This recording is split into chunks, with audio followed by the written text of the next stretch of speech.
Ordering wine at a Greek restaurant can be a little tricky for foreigners because you will not find your typical Merlot, Cabernet, Chardonnay, and all the others on the menu. Instead, you're going to see names like Agiorgitiko, Xinomavro, Moschofilero.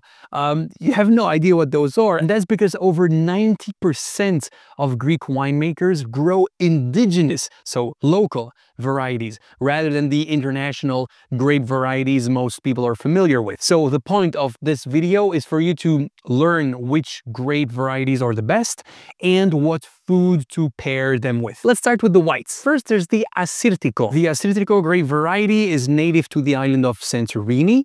So if you're going Santorini on your upcoming trip, that's where you'll get to order it. Now, Assyrtiko is so delicious that it started being cultivated all over Greece. It's no longer a Santorini exclusivity, but it tastes much better there. And Crete too. Crete is pretty good as well, because it's a grape variety that thrives in volcanic soil.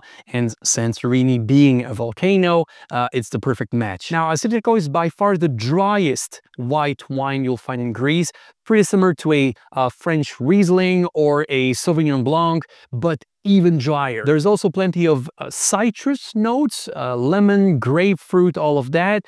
And I personally taste some saltiness as well. It's a very unique wine. Food-wise, you'll want to pair an Assyrtiko with fish and seafood. The second most famous white wine in Greece is Moschofilero. This one is pretty similar to a Pinot Grigio, so less dry than the Assyrtiko. If you're someone who doesn't like super dry whites, the Moschofilero will probably be already a bit better for you than the Assyrtiko. The aromas of the Moschofilero are a mix of citrus, once again, and then white flowers, jasmine, orange blossom. It's a very flowery wine, very elegant. Regarding food, a Moschofilero should be paired with salads and typical Greek starters like dolmades, tzatziki, or saranaki, for instance. The third white is called Malagouzia. This one has the same vibe as a Viognier from France. It's less acidic than the two previous ones and more on the fruity side. So notes of mango, peach, that kind of vibe. Greeks will typically drink Malagouzia with chicken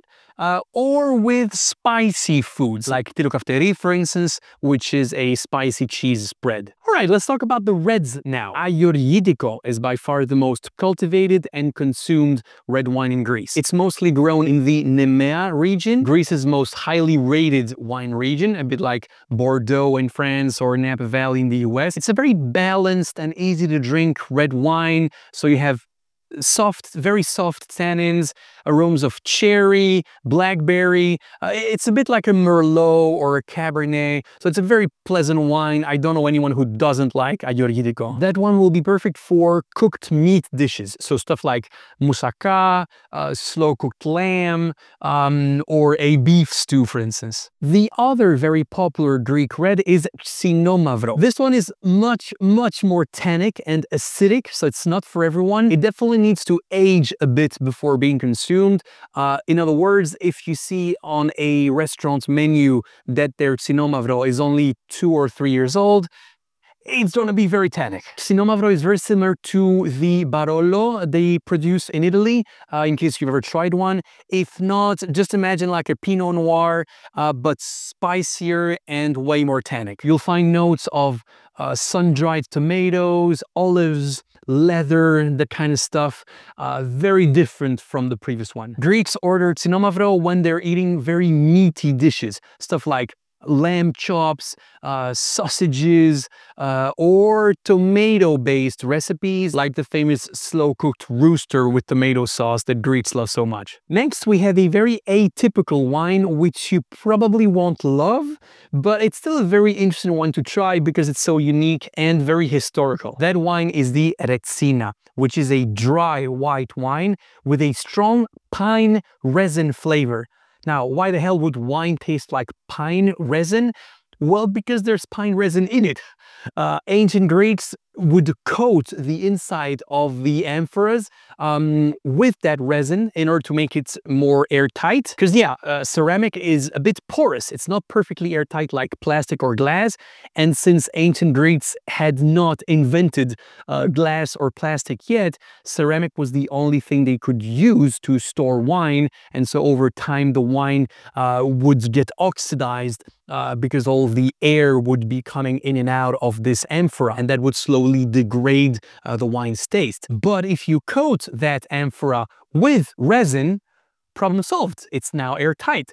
On the con side, however, your wine now tastes like pine, which is not really the goal, but it's still better than having wine that tastes like vinegar. Now, the modern Retsina we're producing is no longer made in that way, of course, with the amphoras and all of that. We just add a few drops of fresh pine resin into the tanks. We let that sit for a few days, and then we filter the resin out. So, where can you find Retsina? Well, it's not that easy. It's pretty rare to find it on a restaurant's menu because it's such a weird and funky wine. I only know of 2 places in Athens where you can order Retsina: Scholario in Plaka and Avli in Psyri. Or the much easier way to find Retsina is to go and buy a bottle at a liquor store, which you will find very easily. All right, the next wine we need to talk about is Vinsanto, and that's the ultimate dessert wine in Greece. Remember the Assyrtiko we talked about at the very start of this video, the very dry one from Santorini? Well, Vinsanto is made from the same grapes, but instead of pressing these grapes right away to make a dry wine called Assyrtiko, we let the grapes out in the sun for 2 weeks, which will turn these fluffy grapes into very sad, dehydrated raisins. And then when you press those, you get something much more concentrated and way sweeter. And that wine is what we call Vinsanto. It's only produced in Santorini, and it's kind of hard to find anywhere else because there's not a big volume. So if you're into sweet wines and you're going to Santorini, that's where you should get a Vinsanto. Now, one question I get all the time is, what wine tour should I book and where? Well, here you go. The best wine tour in Santorini, in Athens, and in Crete. The links are below the video as well. A wine tour in Santorini will mostly focus on Assyrtiko and Vinsanto, so the dry white and the sweet white. A wine tour in Athens will cover most of what I mentioned in this video, so Moschofilero and Malagouzia in terms of white, Agiorgitiko and Xinomavro for the reds, and a wine tour in Crete will mostly focus on their local varieties, which are Kotsifali, Mandilari, and Romeiki. So as you can see, these wine tours vary a lot depending on where you are in Greece. So if you really are into wines, it could make sense to join more than one wine tour because you'll get to taste very different things every time. Now, a few tips and tricks for ordering wine at a restaurant in Greece. On the main menu, under the wine section, there will usually only be 2 things written: house white wine and house red wine. That's it. Those are the ones you can order in smaller quantities. So a glass, 1/4 of a liter, and 1/2 liter. Usually the house white will be a Moschofilero and the house red will be an Agiorgitiko, but you can always ask the waiter to be sure. Now, this is by far the cheapest wine you can get in a restaurant. It's usually around 15 euros per liter, but don't expect to be blown away by these house wines. They're good, and Greeks actually order that one every time. But if you want to try the higher quality stuff, then you'll need to have a look at the other menu the waiters are going to give you, which is the dedicated wine menu. All the wines I mentioned in this video, except the Retsina, will feature on every wine menu. Now, in terms of volume, if you're fine ordering a whole bottle, great.